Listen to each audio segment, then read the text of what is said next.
Capítulo 7. Libertad de expresión bajo vigilancia. 7.1. Cancelación, autocensura y miedo a disentir.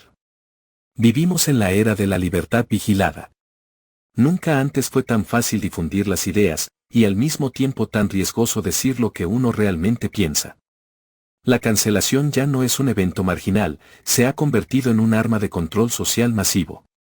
Basta con una palabra mal entendida, una opinión incómoda, una postura contracorriente, para que se desate el linchamiento virtual, la deshumanización pública, el exilio simbólico. Y ante esa amenaza constante, la censura ya no necesita imponerse desde fuera. Es el propio individuo quien se vigila, quien se reprime, quien elige callar antes de arriesgarse a ofender, a incomodar, a ser mal interpretado. La autocensura, ese silenciamiento interior, es el mecanismo más eficaz del nuevo autoritarismo cultural, el miedo al señalamiento es el nuevo poder disciplinario. Hoy no hace falta una dictadura para controlar lo que decimos. Basta con una red social y una turba de vigilantes morales con tiempo libre. La opinión pública ha sido sustituida por una jauría digital sin rostro, que actúa en nombre del bien pero sin posibilidad de defensa, réplica, ni diálogo. No se busca entender al que piensa diferente, sino destruirlo. La cancelación no es justicia social. Es espectáculo. Es castigo. Es control. Sirve como escarmiento público para que los demás sepan que no deben atreverse a cuestionar y pensar fuera de lo establecido por el sistema, que sepan lo que no se puede decir, que preguntas no deben hacerse, que temas están prohibidos y así comienza la desaparición del disenso como valor.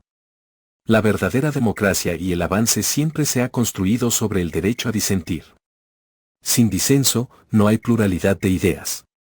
Sin pluralidad, no hay pensamiento. Sin pensamiento, solo queda obediencia. Pero el nuevo clima cultural impone el pensamiento único, un consenso emocional obligatorio, disfrazado de sensibilidad social. Donde se impone que sentir, como hablar, qué palabras son violentas, ofensivas y cuáles no. El lenguaje se convierte en una trampa, y muchos prefieren callar, reducirse, adaptarse. Este clima de miedo ha penetrado en universidades, medios, legislaturas, empresas, familias. Personas que alguna vez hablaron con libertad hoy prefieren esconder sus verdaderas opiniones para no perder el trabajo, los amigos o la reputación. La discrepancia ya no se discute, se condena. Y entonces ocurre lo más trágico, que el alma se silencia. Porque cuando uno no puede decir lo que piensa, poco a poco deja de pensar. Y cuando deja de pensar, deja de cuestionar, de ser plenamente humano. La libertad de expresión no es solo un derecho legal, es una necesidad espiritual. Es la posibilidad de existir como ser consciente, de manifestar la singularidad propia, de dialogar con el otro sin máscaras. Pero cuando la sociedad entera vive bajo la amenaza de ser cancelada por pensar distinto, la verdad se convierte en un delito y la mentira en una forma de supervivencia. En los siguientes apartados continuaremos explorando este fenómeno de censura social y control del discurso, abordando el rol de las plataformas digitales como jueces del lenguaje, y la forma en que la normalización del pensamiento único ha sofocado el espíritu crítico. 7.2. Plataformas digitales como jueces del discurso. Ya no son solo los estados quienes deciden qué se puede decir y qué no. Tampoco son los tribunales. Hoy, los verdaderos jueces del discurso son algoritmos sin rostro, moderadores anónimos y políticas de contenido aceptable, definidas por corporaciones tecnológicas que no responden ante nadie.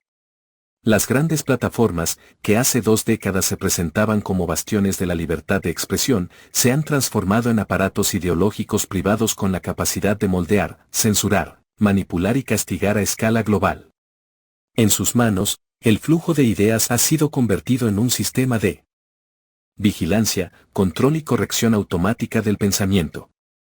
Facebook, YouTube, X, antes Twitter, TikTok o Instagram, no son simplemente medios de comunicación, se han convertido en los nuevos inquisidores del siglo XXI. Son estructuras de poder que deciden qué existe y qué desaparece. Qué se visibiliza y qué se entierra.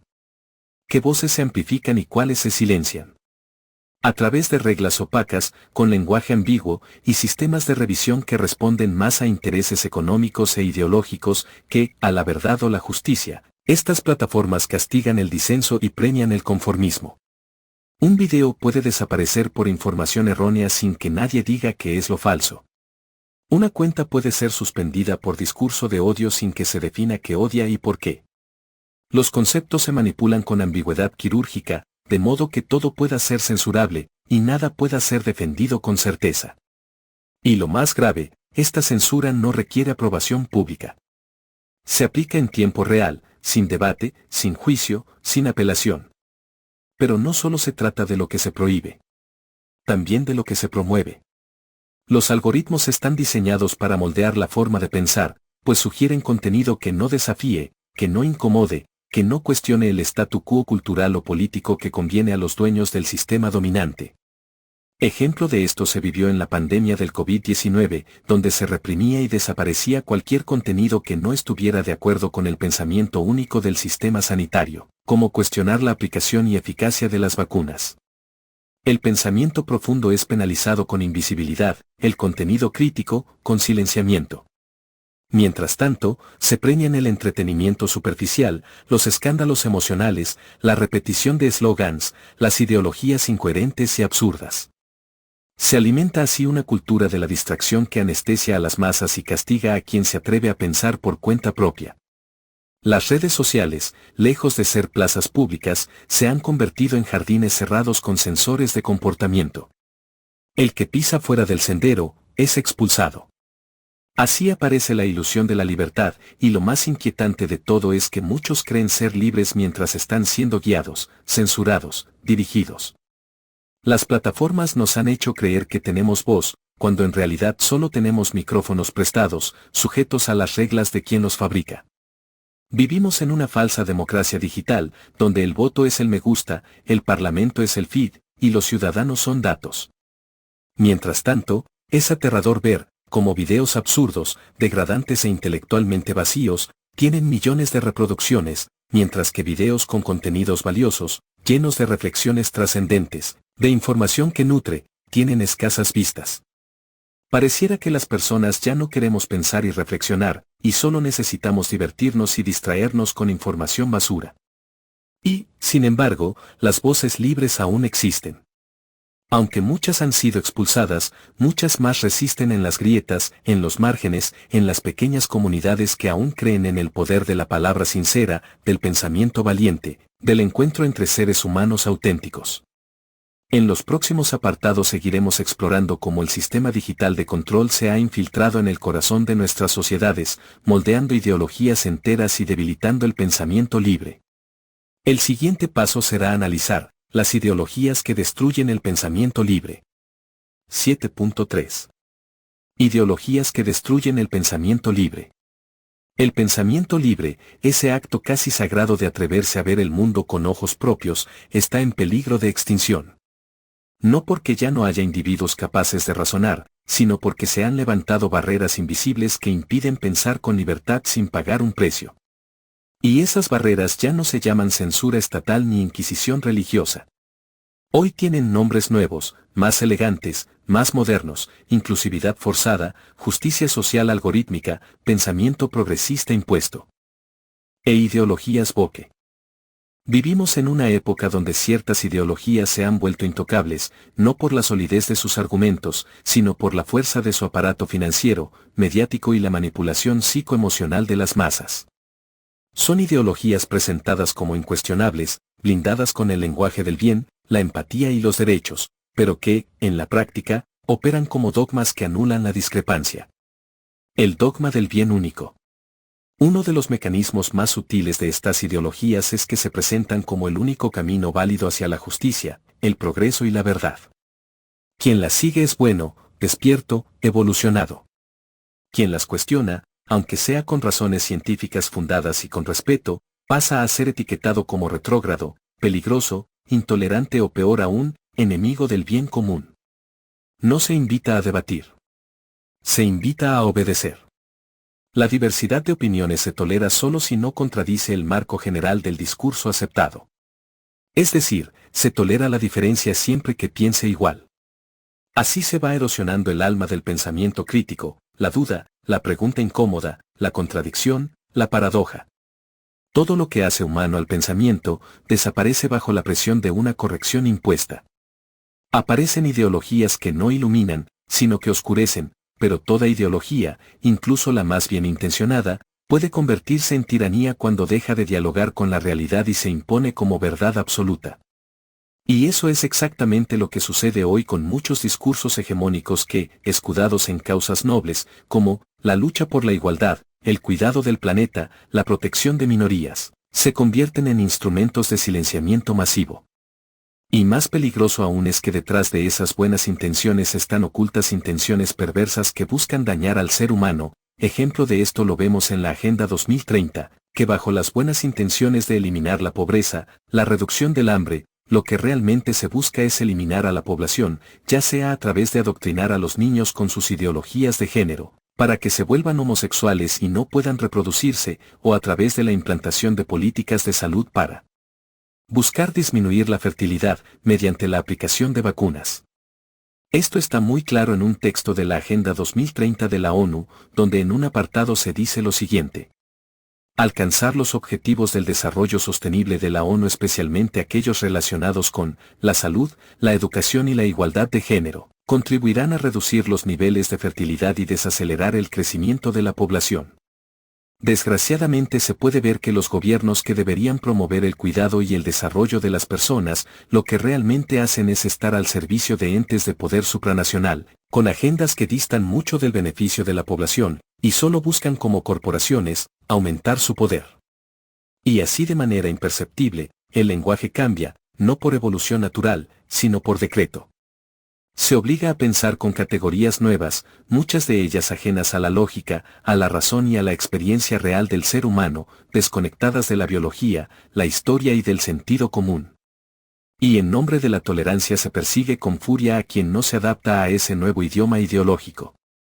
¿El resultado? Una sociedad donde se simula el diálogo, pero se practica el monólogo. Donde el debate es una coreografía pactada. Donde la libertad de pensar ha sido reemplazada por la libertad de repetir. Y bajo la aplicación de la ingeniería social, es la misma sociedad afectada, la que cree que esas ideologías absurdas son correctas, dignas de ser defendidas y ejecutadas, siendo ellos mismos los que imponen el castigo y la discriminación si alguien se sale de las ideologías establecidas. Ejemplo claro de esto se vio también durante la pandemia del COVID-19, con las personas que decidieron no usar cubrebocas, pues eran mal vistas o hasta insultadas, y ni qué decir de quienes cuestionaban los efectos secundarios y la efectividad de la pseudo vacuna y decidieron no aplicársela. No se trata de decir aquí, si alguien está bien o está mal, sino de que cada persona tiene el derecho de disentir o de estar de acuerdo con el relato oficial, cada individuo tiene el derecho y la capacidad de analizar, de razonar, de investigar para llegar a su propia conclusión, pero en cambio lo que se busca ahora es no pensar, y solo estar de acuerdo con el pensamiento único difundido por el Estado y los medios de comunicación. El objetivo real es colonizar la conciencia, a través de estas ideologías que se infiltran de manera casi imperceptible en el inconsciente colectivo, y no solo controlan lo que se dice. Controlan cómo se percibe el mundo. Se promueven en la educación, en el entretenimiento, en los medios de comunicación, en las redes sociales. Convirtiéndose así en los nuevos lentes a través de los cuales se obliga a ver la realidad. Así, millones de personas comienzan a pensar igual, a indignarse por lo mismo, a aplaudir los mismos gestos simbólicos y a odiar los mismos enemigos. Y lo hacen creyendo que es su pensamiento propio, cuando en realidad han sido programados para sentir de determinada manera.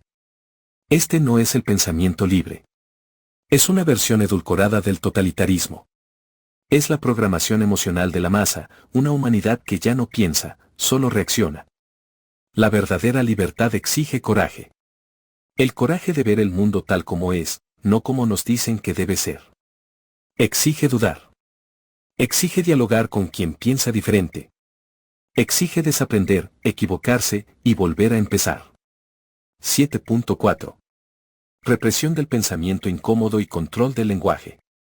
Los ingenieros sociales, al servicio de los amos del sistema, tienen bien claro que todo régimen que desea perdurar necesita controlar no solo los cuerpos, sino las conciencias. Y la forma más eficaz de hacerlo no es a través de la represión física, sino del lenguaje. Si controlas las palabras, controlas el pensamiento. Si defines lo que se puede decir, delimitarás lo que se puede imaginar. Hoy vivimos bajo un sofisticado régimen lingüístico. No hay decretos visibles ni tribunales del pensamiento explícitos, pero sí hay un consenso no dicho, impuesto por la repetición incesante de una verdad oficial, que se infiltra en la vida cotidiana a través del lenguaje, las etiquetas, los hashtags, los discursos correctos y los silencios obligatorios. Lo que antes era considerado una opinión, hoy puede ser catalogado como discurso de odio. Lo que era una duda lógica y legítima, ahora es negacionismo. Lo que antes era pensamiento crítico y analítico, hoy se califica como conspiranoia.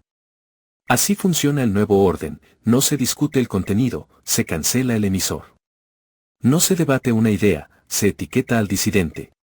El lenguaje ha sido convertido en campo de batalla y herramienta de sumisión. Las palabras que no encajan con el marco dominante son sustituidas, alteradas, ridiculizadas o prohibidas. En su lugar, se impone una neolengua, una versión domesticada de la realidad, apta para el consumo masivo por mentes perdularias y sin aristas incómodas. Quien osa usar los términos vetados, se arriesga al escarnio digital, a la marginación, a la expulsión del entorno laboral o social. Esta no es una exageración, es la rutina diaria de millones que prefieren callar antes que ser linchados por decir lo que piensan. Pero, si no lo hacemos, nos veremos envueltos sin que nos demos cuenta en el pensamiento único. 7.5. Normalización e implementación del pensamiento único. Sin el pensamiento, profundo, analítico y reflexivo, es fácil implantar en la sociedad una forma sutil de dictadura, una que no necesita cárceles, ni campos de reeducación, ni uniformes militares. Una que no se impone con la fuerza, sino con la repetición. Una que no se basa en la censura explícita, sino en el miedo al señalamiento, al desprestigio, al aislamiento social. Esa dictadura tiene un nombre disfrazado, pensamiento único. Al principio llega como una idea. Una idea que parece sensata, razonable, incluso moral. Después, esa idea se convierte en narrativa dominante a través de la repetición incesante de los medios de comunicación, las redes sociales, los programas y películas.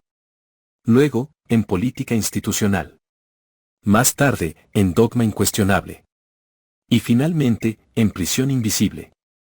Porque el pensamiento único no prohíbe pensar diferente, simplemente hace imposible hacerlo sin consecuencias. Y llegamos así, al consenso como obligación, donde disentir se ha vuelto un acto de osadía.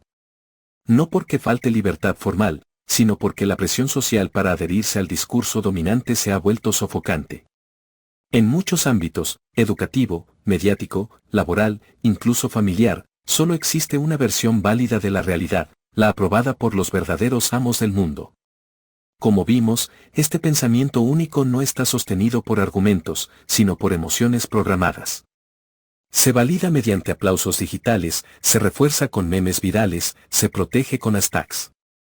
Y quien se atreve a cuestionarlo, se convierte automáticamente en sospechoso.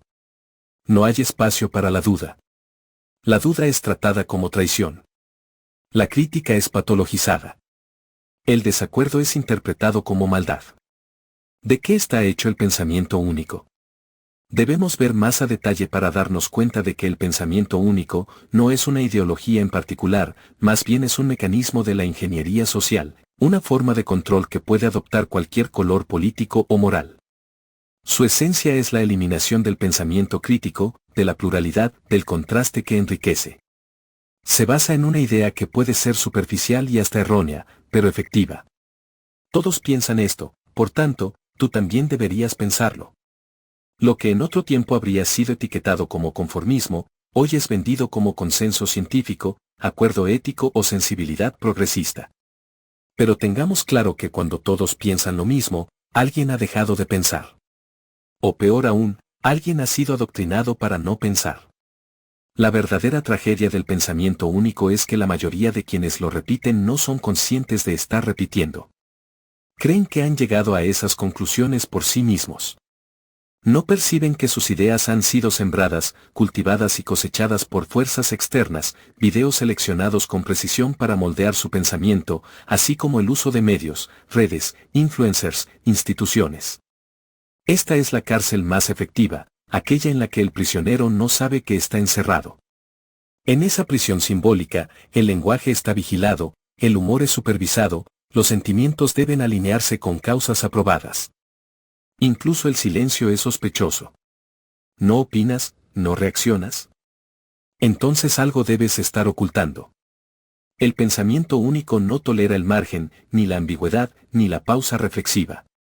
Todo debe ser rápido, claro, directo, binario, a favor o en contra, dentro o fuera, bueno o malo. Pero hay quienes se resisten. Los que callan, no por miedo, sino por prudencia. Los que dudan, no por ignorancia, sino por profundidad. Los que se apartan de las multitudes no por arrogancia, sino por necesidad de ver desde otra perspectiva. Ellos, y quizás tú también, saben que la verdad no siempre es popular, ni grita en mayúsculas, ni se mide en likes. Que el pensamiento genuino nace del conflicto interior, de la contradicción, de la escucha del otro y de la escucha del propio silencio.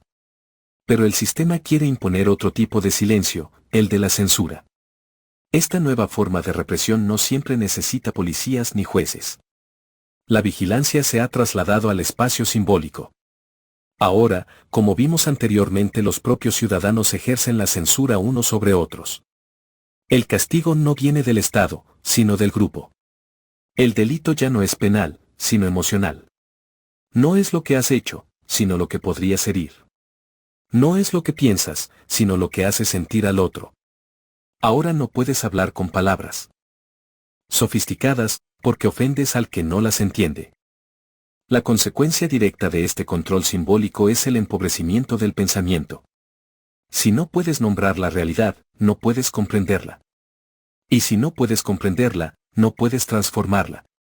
George Orwell, con una lucidez aterradora, ya lo advirtió en su obra 1984, el propósito de la neolengua no es ampliar, sino reducir el alcance del pensamiento.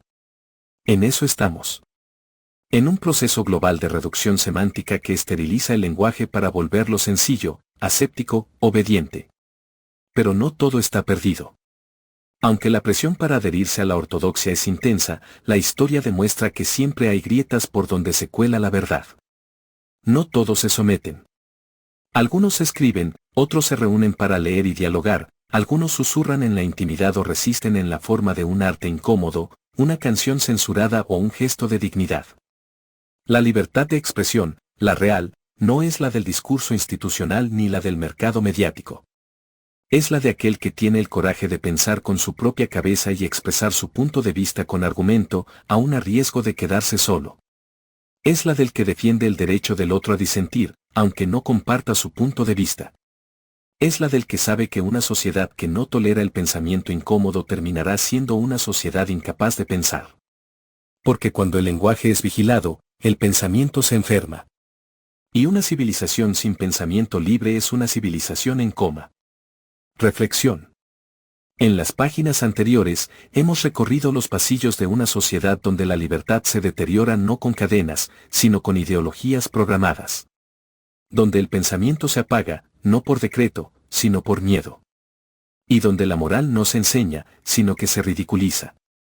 En este contexto, la vigilancia no aparece ya como una amenaza, sino como un gesto de protección. La jaula se ha vuelto tan sofisticada que muchos la confunden con un refugio. La obediencia ya no se impone con violencia, sino con comodidad. Y la privacidad se entrega como un precio menor a cambio de la falsa promesa de seguridad, entretenimiento y pertenencia. Aquí comienza la segunda parte de esta crónica.